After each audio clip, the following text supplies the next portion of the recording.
জয়পুরহাট থেকে প্রায় ২০ কিলোমিটার দূরের এক অজানা গ্রামে আমাদের ছোট্ট বাড়িটা। চারপাশে পাহাড় আর জঙ্গলের ঘন সবুজ ছায়া, যেখানে কদাচিৎ কেউ আসে। বাড়ির সাথে লাগোয়া কয়েক বিঘা জমিতে আমরা সবজি চাষ করি, আর গ্রামের একমাত্র কাপড়ের দোকানটা চালাই আমি। আমার নাম তমাল, বয়স ১৯। আর আমার মা ডালিয়া পারভিনের বয়স ৩৬। বাবা করোনায় চলে যাওয়ার পর থেকে আমরা দুজনেই একে অপরের একমাত্র সঙ্গী।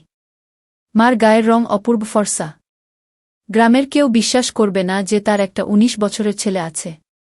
দেখলে মনে হয় কোনো সদ্য বিবাহিতা যুবতী, ২৪-২৫-এর মতো। তার চোখ দুটোতে একটা নরম আলো, হাসলে গালে ছোট্ট টোল পড়ে। আমি ছোটবেলা থেকেই দেখে আসছি, মা কখনো নিজেকে সাজিয়ে রাখেন না। সাদামাটা শাড়ি, সামান্য ঘরের কাজ, জমির কাজ আর আমাকে নিয়ে সংসার। বাবা চলে যাওয়ার পর তিনি আরও নীরব হয়ে গেছেন। কিন্তু আমার সাথে তার সম্পর্কটা সবসময় ছিল অত্যন্ত মধুর। আমাকে তিনি সোনা বলে ডাকেন, আর সবসময় তুমি করে কথা বলেন। কখনো একটা বকাও দেননি। বলতেন, তুই আমার সবকিছু, তমালগু। সকালবেলা পুকুরের পাড়ে দাঁড়িয়ে আমি গোসল করছিলাম। আজ গামছা নেওয়া হয়নি। পানি থেকে উঠে ভেজা শরীরে লুঙ্গিটা জড়িয়ে বাড়ির দিকে হাঁটছি। লুঙ্গিটা গায়ের সাথে লেপ্টে আছে, পানির ফোঁটা গড়িয়ে পড়ছে। উঠোনে পা দিতেই মার চোখ আমার দিকে পড়ল। তিনি গরুর দুধ দোয়ানোর কাজ করছিলেন। হঠাৎ তার দৃষ্টি যেন একটু থমকে গেল। আমি স্বাভাবিকভাবেই এগিয়ে গেলাম। আম্মা, আজ দুধ খাব। গরম না করেই গে। মা মুখ তুলে তাকালেন। তার চোখে একটা অদ্ভুত নরম আলো। এই দুধ এখনো গরম হয়নি সোনা গে। এভাবেই খাব। তুমি খাইয়ে দাও। মা একটু অবাক হলেন, কিন্তু হাসলেন। গ্লাসে দুধ ঢেলে আমার দিকে এগিয়ে দিলেন। আমি খেতে খেতে তার দিকে তাকিয়ে রইলাম। তার পিঠের কিছুটা অংশ শাড়ির আঁচলে ঢাকা, কিন্তু সকালের আলোয় তার মসৃণ ত্বক যেন চকচক করছে। আগে কখনো এভাবে লক্ষ্য করিনি। মনে হল কোনো সাবানের বিজ্ঞাপনের নায়িকাও এতটা সুন্দর নয়। সেদিন রাতে ঘুম ভাঙল একটা অস্বস্তিতে। আমাদের একটা ঘর, মাঝখানে চাদরের পর্দা। মা আমার বিপরীত দিকের খাটে ঘুমান। চাদরটা সরে গিয়েছিল সামান্য। তার পার কিছুটা অংশ বেরিয়ে আছে। শাড়ির কুচি উঠে গেছে। আমি চোখ সরাতে পারলাম না। হৃদস্পন্দন বেড়ে গেল। নিজের অজান্তেই উঠে কয়েক পা এগিয়ে গেলাম। মা গভীর ঘুমে। তার বুকের ওঠানামা দেখে মনে হল যেন আমার নিজের বুকের ভেতর ঢাক বাজছে। কয়েক মুহূর্ত পরেই তিনি আড়মোড়া ভাঙলেন। আমি দ্রুত নিজের বিছানায় ফিরে গেলাম। সারা রাত ঘুম এলো না। শুধু মার মুখটা চোখের সামনে ভাসতে লাগল। পরদিন সকালে মা গরুর দুধ দোয়াচ্ছিলেন। আমি পেছনে দাঁড়িয়ে দেখছিলাম। তার পিঠের লাবণ্য, চুলের গোছা যা ঘাড়ের উপর পড়েছে, সবকিছু যেন নতুন করে দেখছি। হঠাৎ তিনি পেছন ফিরলেন। দুজনেই চমকে উঠলাম। কি সোনা, ঘুম ভেঙেছে? তার কণ্ঠস্বরে কোনো অস্বস্তি নেই। আমি স্বস্তির নিঃশ্বাস ফেললাম। হ্যাঁ আম্মা গু। যাও, মুখ ধুয়ে এসো। খাবার দিচ্ছি গু। খেতে বসে আমি হঠাৎ বললাম, আজ আমাকে খাইয়ে দাও। মা অবাক হয়ে তাকালেন। আজ কি হয়েছে তোমার? কেন? পারবে না? তিনি হাসলেন। পারব না কেন? আসো। খাওয়াতে খাওয়াতে আমি জিজ্ঞেস করলাম, আম্মা, তুমি আমাকে ভালোবাসো? মার হাত থেমে গেল। কি হয়েছে সোনা? আজ এমন কেন? শুধু জানতে ইচ্ছে করল গু। তিনি আমার কপালে, গালে হাত রাখলেন। তুমি ছাড়া আমার আর কে আছে? তুমিই আমার প্রাণ। নিজের জীবনের চেয়েও তোমাকে বেশি ভালোবাসি গু। কথা বলতে বলতে আমি বলে ফেললাম, বাবা চলে যাওয়ার পর তুমি আর আগের মতো নেই। সাজো না, নতুন শাড়ি পরো না। আমার ভালো লাগে না গি। মার মুখটা কেমন হয়ে গেল। তারপর হঠাৎ তার চোখে জল এসে গেল। তোমার বাবা চলে যাওয়ায় আমার সব শেষ হয়ে গেছে সোনা। তুমি আছো বলে বেঁচে আছি। নইলে ঘি। আমি আরও কিছু বলতে গিয়ে তাকে আঘাত দিলাম। শেষে বললাম, তুমি আবার বিয়ে করো। ঠাস করে একটা চড় পড়ল আমার গালে। মা কাঁদতে কাঁদতে বললেন, নিজের বাবা মরে গেছে বলে মাকে অন্যের কাছে পাঠাতে চাও? আমি বোঝা হয়ে গেছি। তিনি উঠে নিজের বিছানায় শুয়ে কাঁদতে লাগলেন। আমি বারবার বোঝানোর চেষ্টা করলাম, কিন্তু তিনি শুনলেন না। রাতেও কথা বললেন না। ঘুমের মধ্যে গালে নরম স্পর্শ পেয়ে জেগে উঠলাম। মা আমার পাশে বসে আছেন। চোখে জল। ব্যথা করছে সোনা? আমাকে মাফ করে দাও আম্মা। আর কখনো বলবো না গি। মা আমাকে কাছে টেনে নিলেন। তার বুকে মাথা রেখে আমি শুয়ে রইলাম। তার শরীরের উষ্ণতা অনুভব করলাম। কিন্তু কোনো কথা বললাম না। শুধু নীরবে কাছে থাকলাম। পরদিন বিকেলে বাড়ি ফিরে দেখি মা একটা সবুজ শাড়ি আর হলুদ ব্লাউজ পরে আছেন। তাকে দেখে মনে হলো যেন সর্ষি কোনো ললনা। আমি চমকে উঠলাম। এখন ঠিক আছে তো সোনা? মা মুচকি হাসলেন। তুমি আমার জন্য নতুন শাড়ি পরেছ? তোমার খুশিই আমার খুশি গ। আমি খুশিতে তার কাছে এগিয়ে গেলাম। তিনিও হাসলেন। কিন্তু আমরা কেউ কাউকে জড়িয়ে ধরলাম না। শুধু চোখে চোখ রেখে কিছুক্ষণ দাঁড়িয়ে রইলাম। সেদিন রাতে ঘুম ভাঙল। মা বিছানায় নেই। দরজা খোলা। আমি বাইরে গেলাম। গোসলখানার দিক থেকে অদ্ভুত শব্দ আসছে। পর্দার ফাঁক দিয়ে দেখলাম মা টিউবওয়েলের কাছে বসে আছেন। তার শাড়ি সামান্য অগোছালো। আমি চুপিসারে ফিরে এলাম। বিছানায় শুয়ে লুঙ্গিটা সামান্য তুলে রাখলাম। মা ঘরে ঢুকলেন। দরজা বন্ধ করে আমার বিছানার কাছে এসে দাঁড়ালেন। জানালা দিয়ে চাঁদের আলো এসে পড়েছে। তিনি আমাকে দেখছেন। আমি আড়মোড়া ভাঙার ভান করলাম। তিনি দ্রুত নিজের বিছানায় চলে গেলেন। সকালে উঠে দেখি মাঝের চাদরটা সরানো। মা এখনো ঘুমাচ্ছেন। তার কাপড় সামান্য সরে আছে। আমি ডাকলাম। তিনি উঠে বসলেন কিন্তু লজ্জা পেলেন না। স্বাভাবিকভাবে কাপড় ঠিক করলেন। চাদর সরিয়ে দিয়েছি। গরম পড়েছে। আমরা তো দুজন ছাড়া আর কেউ নেই। আমি মনে মনে হাসলাম। আজ গোসল করে আসি। পুকুর থেকে ভেজা হয়ে ফিরলাম। লুঙ্গি গায়ে লেপ্টে আছে। মার চোখ আমার দিকে। তিনি আর চোখে দেখছেন। আমি বুঝতে পারলাম তার দৃষ্টিতে একটা অদ্ভুত আগ্রহ। তিনি গামছা এনে দিলেন। যতক্ষণ না আমি লুঙ্গি পরলাম তিনি লুকিয়ে দেখলেন। তুমি বসো। আমিও গোসল করে আসি। 2 মিনিট পরেই তিনি ভেজা শরীরে ফিরে এলেন। শাড়ি তার গায়ে লেপ্টে আছে। তিনি আমার দিকে তাকিয়ে মুচকি হাসলেন। বাবু, আমার ব্লাউজের হুকটা খুলে দাও তো। ইস, আর চলছে না মনে হয় গে। আমার হৃদস্পন্দন বেড়ে গেল। আমি এগিয়ে গেলাম। তার কাছে দাঁড়িয়ে সাবধানে হুক খুলে দিলাম। তার শরীর থেকে সামান্য উষ্ণতা অনুভব করলাম। কিন্তু কিছু বললাম না। ছেলের দোকান। নতুন ব্লাউজ নিয়ে এসো। আনবো আম্মা গু। সারাদিন দোকানে বসে শুধু মার কথা ভাবলাম। বিকেলে বাড়ি ফিরে দেখি মা খেতে কাজ করছেন। তার শাড়ি কাদায় মাখামাখি। তিনি হাসলেন। কাদা লেগে গেছে। কি করব? আমরা দুজনেই হেসে উঠলাম। সেই হাসিতে কেমন একটা ঘনিষ্ঠতা মিশেছিল। রাতে খাওয়ার পর আমি বললাম, আম্মা, তোমার জন্য কিছু নিয়ে এসেছি। তিনি চোখ তুলে তাকালেন। তার চাহনিতে কৌতূহল। ধীরে ধীরে আমাদের মধ্যে একটা অদৃশ্য টান তৈরি হচ্ছে। আমি বুঝতে পারছি, কিন্তু কেউ কিছু স্বীকার করছি না। শুধু চোখে চোখ রেখে সময় কাটছে। সেই রাতটা আমার কাছে অদ্ভুত লাগছিল। মা ভেজা শরীরে ঘরে ফিরে এসেছিলেন। শাড়িটা তার গায়ের সাথে সেটে আছে, পানির ফোঁটা এখনো গড়িয়ে পড়ছে। আমি দরজার কাছে দাঁড়িয়েছিলাম। তিনি সোজা আমার সামনে এসে দাঁড়ালেন। চাঁদের আলোয় তার মুখটা যেন আরও উজ্জ্বল দেখাচ্ছিল। কি দেখছ সোনা? খিদে লেগেছে? তার কণ্ঠস্বরে একটা মৃদু হাসি মিশেছিল। আমি মাথা নেড়ে বললাম, হ্যাঁ আম্মা। তুমি এত সময় নিলে কেন? মা চোখ নামিয়ে একটু হাসলেন। তুমি তো জানোই, গরমের শরীরটা ভালো লাগছিল না গি। দুজনের চোখে চোখ পড়ল। কয়েক মুহূর্ত কেউ কথা বললাম না। শুধু নীরবতা আর চাঁদের আলোর মাঝে একটা অদৃশ্য টান অনুভব করছিলাম। মা ভেতরে চলে গেলেন। দরজা খোলাই রইল। আগে কখনো এমন করতেন না। আমি বাইরে বসে রইলাম। কিছুক্ষণ পর তার ডাক শুনলাম। তমাল, ভেতরে এসো। ঘরে ঢুকতেই দেখলাম মা নতুন হলুদ শাড়িটা পরে দাঁড়িয়ে আছেন। ব্লাউজটা আমি যেটা এনেছিলাম সেটাই। তার শরীরে একদম ফিট হয়েছে। আমি থমকে দাঁড়িয়ে গেলাম। হৃদয়টা দ্রুত চলছে। মা গলা খাকারি দিয়ে বললেন, কি হলো দোকানদার? মাপ ঠিক এনেছ দেখছি। এত ভালো করে কিভাবে জানলে? আমি স্বাভাবিকভাবে থাকার চেষ্টা করলাম। এত বছর দোকান করছি, জানব না? অন্যদের তো মাপ নিতে হয়। আমার লাগল না মার চোখে একটা দুষ্টুমি। তুমি তো আমার সামনে সবসময় থাকো, আগাগোড়া সবই দেখা আছে গি। কথাটা বলে ফেলেই আমি নিজেকে সামলালাম। মার মুখে একটা লাল আভা ছড়িয়ে পড়ল। তিনি চোখ নামিয়ে বললেন, যাক, ভালোই এনেছ গু।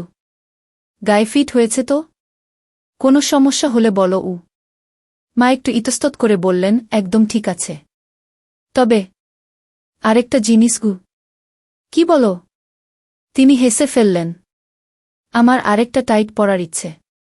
মাপ তো তুমি জানোই, তবু একবার মাপ নিয়ে নাও। আমার হাত পা ঠান্ডা হয়ে গেল। কিন্তু মা সুযোগ দিচ্ছেন। আমি ফিতা নিয়ে এগিয়ে গেলাম। তিনি হাত দুটো দুদিকে ছড়িয়ে দিলেন। আমি পেছন থেকে ফিতা দিয়ে বুকের উপর রাখলাম। এখনও টাইট করিনি। মা ফিসফিস করে বললেন, আরেকটু টাইট কি? তার শরীরে সামান্য কাঁপন অনুভব করলাম। আমার আঙুল তার কাপড়ের উপর দিয়ে স্পর্শ করছে। হৃদস্পন্দন দুজনেরই বেড়ে গেছে। কিন্তু কেউ কিছু বললাম না। আমি মাপ নিয়ে নিলাম। ঠিক আছে, কাল দোকান থেকে নিয়ে আসব গো। মা হাসলেন। তোমার খদ্দের আমি। ভালো করে দেখো গু। সেই রাতে ঘুম আসছিল না। মার কথা, তার চাহনি, তার শরীরের কাছাকাছি থাকার অনুভূতি, সবকিছু মনে পড়ছিল। পরদিন সকালে উঠে দেখি মা চাদর সরিয়ে রেখে ঘুমাচ্ছেন। ঘরে গরম বাতাস বয়ে যাচ্ছে। আমি চুপ করে তাকে দেখলাম। তিনি উঠে বসলেন। কোনো লজ্জা নেই।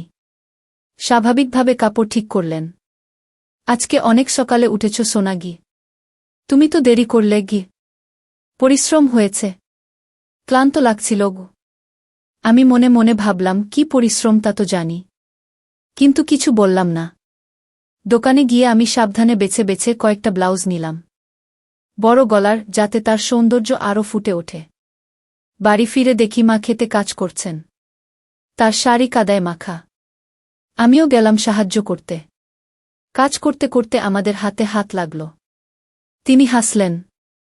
তুমি তো কাদা মেখে গেছ গু। তুমিও তো। দুজনে হেসে উঠলাম। সেই হাসিতে একটা নতুন অনুভূতি মিশেছিল। কাজ শেষ করে ঘরে ফিরলাম। মা বললেন, জিনিসগুলো আনছ? হ্যাঁ। পরে দেখো। সাইজ না হলে পাল্টে আনব গো। সাইজ হবে। তোমার উপর বিশ্বাস আছে গি। সন্ধ্যায় মা গোসল করতে গেলেন। আমি ঝোপের আড়ালে দাঁড়িয়ে দেখলাম। তিনি পানিতে ডুব দিয়ে উঠলেন। শাড়ি ভিজে গায়ে লেপ্টে আছে। তিনি ডাঙায় উঠে আমার দিকে তাকালেন। মুচকি হাসি। আমি বুঝলাম তিনি জানেন আমি দেখছি। কিন্তু কিছু বললেন না। ঘরে ফিরে তিনি ভেজা অবস্থায় আমার সামনে এসে দাঁড়ালেন। খিদে লেগেছে? হ্যাঁ গো। তিনি ভেতরে গেলেন। দরজা খোলা রেখে কাপড় বদলালেন। আমি বাইরে থেকে দেখতে পাচ্ছিলাম সামান্য ছায়া। হৃদয়টা দুরুদুরু করছিল। রাতে খাওয়ার সময় আমরা অনেকক্ষণ কথা বললাম। তিনি জিজ্ঞেস করলেন, তোমার কোনো মেয়ের পছন্দ হয়েছে? আমি মাথা নেড়ে বললাম, না আম্মা। আমি শুধু তোমাকে নিয়েই থাকতে চাই। মা একটু গম্ভীর হয়ে গেলেন। পাগল ছেলে। আমি তো থাকবই, কিন্তু বিয়ে করতে হবে গু। আমাদের মাঝে কেউ আসুক তা চাই না গি। তিনি আমার দিকে অনেকক্ষণ তাকিয়ে রইলেন। চোখে একটা জটিল অনুভূতি। আচ্ছা, আর বলবো না গি।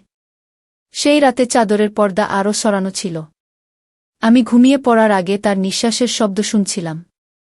তার কাছাকাছি থাকার অনুভূতি আমাকে অস্থির করে তুলছিল। পরদিন দোকানে বসে আমি কেবল মার কথা ভাবছিলাম। কোনো খদ্দের এলে তাদের সাথে কথা বলতে কষ্ট হচ্ছিল। সবার মধ্যে যেন মার ছায়া দেখছি। বিকেলে বাড়ি ফিরতেই মা অপেক্ষা করছিলেন। আজ কেমন লাগছে? তিনি নতুন শাড়ি পরে আছেন। অপূর্ব। তিনি লজ্জা পেয়ে চোখ নামালেন। তুমি খালি প্রশংসা করো। আমরা একসাথে জমিতে গেলাম। কাজ করতে করতে আমাদের কথা চলতে লাগল। তিনি তার ছোটবেলার গল্প বললেন। আমি মন দিয়ে শুনলাম। সূর্য ডোবার সময় তার মুখে সোনালি আলো পড়েছে। আমি তাকিয়ে রইলাম। রাতে আবার সেই দৃশ্য। মা গোসল করে ভেজা হয়ে ফিরলেন। এবার তিনি আমার খুব কাছে এসে দাঁড়ালেন। তোমার লুঙ্গিটা ভিজে গেছে। বদলে নাও। আমি বদলাতে গেলাম। তিনি পেছন ফিরে দাঁড়িয়ে রইলেন, কিন্তু আয়নায় দেখছিলেন। আমি বুঝতে পারছিলাম শরীরের উষ্ণতা যেন ঘরের বাতাসকে ভারী করে তুলছিল। দিনগুলো এভাবেই কাটছিল। ছোট ছোট ঘটনা, দীর্ঘ চাহনি, অর্থপূর্ণ কথা। মা আর আমার মধ্যে একটা গোপন আকর্ষণ ধীরে ধীরে বেড়ে উঠছিল। কেউ স্বীকার করছি না, কিন্তু দুজনেই অনুভব করছি। একদিন সন্ধ্যায় বৃষ্টি নামল। আমরা ঘরে বসে আছি। বাইরে ঝড়ো বাতাস। মা আমার কাছে সরে এসে বসলেন। ঠান্ডা লাগছে গু। আমি চাদরটা তার গায়ে দিলাম। আমাদের কাঁধ ছুঁয়ে গেল। তার শরীর থেকে একটা মৃদু উষ্ণতা আসছিল। আমরা চুপ করে বসে রইলাম। বৃষ্টির শব্দের মাঝে শুধু আমাদের নিঃশ্বাস। মা ফিসফিস করে বললেন, তুমি ছাড়া আমার আর কিছু নেই সোনা গে। আমি বললাম, আমিও তোমাকে ছাড়া কিছু চাই না গে। সেই মুহূর্তে সময় যেন থেমে গিয়েছিল। কোনো স্পর্শ নয়, কোনো আলিঙ্গন নয়। শুধু কাছাকাছি থাকা আর গোপন অনুভূতির টান। টেনশন বাড়ছিল ধীরে ধীরে। বৃষ্টির রাতটা আমাদের মধ্যে একটা নতুন অনুভূতির দরজা খুলে দিয়েছিল। পরদিন সকালে ঘুম থেকে উঠে দেখি মা জানালার পাশে দাঁড়িয়ে বাইরের ভেজা প্রকৃতি দেখছেন। তার চুল খোলা, সকালের হালকা আলোয় তার ফর্সা গালে একটা নরম আভা। আমি চুপ করে তাকে দেখছিলাম। তিনি ঘুরে তাকালেন। সোনা, উঠে পড়েছ? চা বানাইউ। তার কণ্ঠস্বরে সেই স্নেহের সুর। আমি মাথা নেড়ে উঠে বসলাম। ঘরের ভেতর এখনও বৃষ্টির ভেজা গন্ধ মিশে আছে। মা চা বানিয়ে আমার হাতে দিলেন। আমরা দুজনে জানালার কাছে বসে চা খেলাম। বাইরে পাখির ডাক, গাছের পাতায় জমে থাকা পানির ফোঁটা। কাল রাতে বৃষ্টিতে কেমন লাগছিল আমি জিজ্ঞেস করলাম। মা একটু হাসলেন। চোখ নামিয়ে বললেন, ভালো লাগছিল। তুমি পাশে ছিলে বলে। অনেকদিন পর এমন শান্তি মনে হল গো। তার কথায় আমার বুকের ভেতরটা গরম হয়ে উঠল। আমরা অনেকক্ষণ চুপ করে বসে রইলাম। শুধু চায়ের কাপে চুমুক দেওয়ার শব্দ আর বাইরের প্রকৃতির সুর। কোনো স্পর্শ নয়, শুধু কাছাকাছি থাকার অনুভূতি। দিনটা কাটল জমির কাজে। বৃষ্টির পর মাটি নরম হয়ে আছে। আমরা দুজনে পাশাপাশি কাজ করছি। মার শাড়ির আঁচল সামান্য সরে গেছে, কপালে ঘামের ফোঁটা। আমি মাঝে মাঝে তার দিকে তাকাচ্ছি। তিনিও আর চোখে দেখছেন। একবার আমাদের হাত কাছাকাছি এসে পড়ল। দুজনেই সরিয়ে নিলাম, কিন্তু সেই স্পর্শের অনুভূতি অনেকক্ষণ রয়ে গেল। তুমি ক্লান্ত হয়ে পড়নি তো? মা জিজ্ঞেস করলেন। না আম্মা, তোমার সাথে কাজ করতে ভালো লাগে। তিনি হাসলেন। সেই হাসিতে একটা গভীর সন্তুষ্টি। তুই না থাকলে এই সংসার কিভাবে চলত কে জানে গি। বিকেলে বাড়ি ফিরে মা গোসল করতে গেলেন। আমি ঘরে বসে দোকানের হিসাব দেখছিলাম। কিন্তু মন বারবার তার কাছে চলে যাচ্ছিল। কিছুক্ষণ পর তিনি ভেজা চুলে ফিরে এলেন। নতুন শাড়ি পরেছেন। কাপড়টা তার শরীরের সাথে সামান্য লেগে আছে। তিনি আমার সামনে এসে বসলেন। কি দেখছ এত মনোযোগ দিয়ে? আমি চোখ সরিয়ে বললাম, তোমাকে। তুমি যখন নতুন শাড়ি পরো তখন অন্যরকম লাগে গু। মা লজ্জা পেয়ে চুলের গোছা সামলালেন। পাগল ছেলে, তোমার জন্যই তো পরি গু। সন্ধ্যায় আমরা খেতে বসলাম। আজ মা নিজে হাতে খাইয়ে দিলেন। তার আঙুল আমার হাতে সামান্য ছুঁয়ে যাচ্ছে। প্রতিবার একটা ছোট্ট কাঁপন অনুভব করছি। কথা বলতে বলতে তিনি বললেন, তোমার বয়স তো হয়েছে। বিয়েথা নিয়ে ভাবতে হয়। আমি সঙ্গে সঙ্গে বললাম, আমি শুধু তোমার সাথে থাকতে চাই আম্মা। অন্য কেউ আসুক তা চাই না গে। মার চোখে একটা ছায়া পড়ল। তিনি অনেকক্ষণ আমার দিকে তাকিয়ে রইলেন। সোনা, এভাবে বললে আমার মন খারাপ হয়। তুমি আমার সব। কিন্তু জীবন তো চলবে গু। আমাদের জীবনটা এভাবেই সুন্দর গু। তিনি আর কথা বাড়ালেন না। কিন্তু তার চোখে একটা গভীর চিন্তা দেখলাম। রাতে শোয়ার সময় চাদরের পর্দা আরও একটু সরানো ছিল। আমি তার নিঃশ্বাসের শব্দ শুনছিলাম। ঘুম আসছিল না। মনে হচ্ছিল তিনিও জেগে আছেন। পরদিন দোকানে অনেক খদ্দের এসেছিল। গ্রামের মহিলারা কাপড় কিনতে আসেন। তাদের সাথে কথা বলতে বলতে আমার মন মার কাছে চলে যাচ্ছিল। তার সাইজ, তার পছন্দ, সবকিছু আমার মুখস্থ। একজন কাকিমা জিজ্ঞেস করলেন, তোমার মার জন্য কিছু নেবে নাকি? আমি হেসে বললাম, হ্যাঁ, তার জন্যই তো সব। বাড়ি ফিরে দেখি মা উঠোনে বসে আছেন। তার চুল শুকোতে দিয়েছেন। আমি নতুন কাপড়ের প্যাকেটটা তার হাতে দিলাম। দেখো পছন্দ হয় কি না গু। মা প্যাকেট খুলে দেখলেন। তার মুখে হাসি ফুটে উঠল। এগুলো খুব সুন্দর। তুমি কি করে বুঝলে আমার পছন্দ? তোমাকে তো চিনি আম্মা গু। তিনি একটা শাড়ি তুলে নিয়ে বললেন, আজ পরে দেখব। তুমি বাইরে বসো গু। আমি বাইরে বসে অপেক্ষা করছিলাম। কিছুক্ষণ পর মা বেরিয়ে এলেন। নতুন শাড়িতে তাকে দেখে আমার চোখ আটকে গেল। তিনি ঘুরে ঘুরে দেখালেন। কেমন লাগছে? পরি লাগছে আম্মা গি। মা লজ্জায় মুখ নামালেন। কিন্তু তার চোখে একটা খুশির ঝিলিক। সেদিন সন্ধ্যায় আমরা একসাথে হাঁটতে গেলাম বাড়ির পেছনের জঙ্গলের দিকে। পথটা নির্জন। বাতাসে গাছের পাতার শব্দ। মা আমার পাশে হাঁটছেন। আমাদের কাঁধ মাঝে মাঝে ছুঁয়ে যাচ্ছে। কথা কম, কিন্তু নীরবতায় অনেক কিছু বলা হচ্ছে। তুমি বড় হয়ে গেছো সোনাক্ষী, মা হঠাৎ বললেন। তুমিও তো সবসময় আমার পাশে গু। তিনি থেমে আমার দিকে তাকালেন। চোখে চোখ রেখে কয়েক মুহূর্ত। তারপর আবার হাঁটতে শুরু করলেন। বাড়ি ফিরে রাতের খাবার খেতে খেতে তিনি বললেন, আজকাল তোমার সাথে সময় কাটাতে খুব ভালো লাগে গু। আমারও। রাত গভীর হলে আমরা শুয়ে পড়লাম। চাদরের পর্দা প্রায় সরানো। ঘর অন্ধকার, কিন্তু জানালা দিয়ে চাঁদের আলো এসে পড়েছে। আমি তার দিকে তাকিয়ে রইলাম। তিনি ঘুমিয়ে পড়েছেন মনে হচ্ছে। কিন্তু তার নিঃশ্বাসের গতি বলছে হয়তো তিনিও জেগে আছেন। আমার মনে হাজারো চিন্তা। এই আকর্ষণটা কি খারাপ? কিন্তু মার কাছাকাছি থাকার এই অনুভূতি ছাড়া আর কিছু ভালো লাগছে না। পরের কয়েকদিন একইভাবে কাটল। ছোট ছোট মুহূর্তে আমাদের ঘনিষ্ঠতা বাড়ছিল। একদিন জমিতে কাজ করতে করতে বৃষ্টি এলো। আমরা দৌড়ে ঘরে ফিরলাম। ভিজে গেছি দুজনেই। মা হাসতে হাসতে বললেন, দেখো কি অবস্থা। তার ভেজা শাড়ি গায়ে লেপ্টে আছে। আমি চোখ সরিয়ে নিলাম। তিনি ভেতরে গিয়ে কাপড় বদলে এলেন। আমাকেও গামছা এনে দিলেন। আমি বদলাতে বদলাতে তিনি পেছন ফিরে দাঁড়িয়ে রইলেন। কিন্তু আয়নায় তার চোখ দেখতে পেলাম। সন্ধ্যায় আবার সেই মাপ নেওয়ার অজুহাত। মা বললেন, আরেকটা ব্লাউজের মাপ নাও। আমি ফিতা নিয়ে এগিয়ে গেলাম। এবার তিনি সামনে দাঁড়িয়ে। আমার আঙুল তার কাঁধ ছুঁয়ে গেল। তার শরীরে সামান্য কাঁপন। আমরা কেউ কথা বলছি না।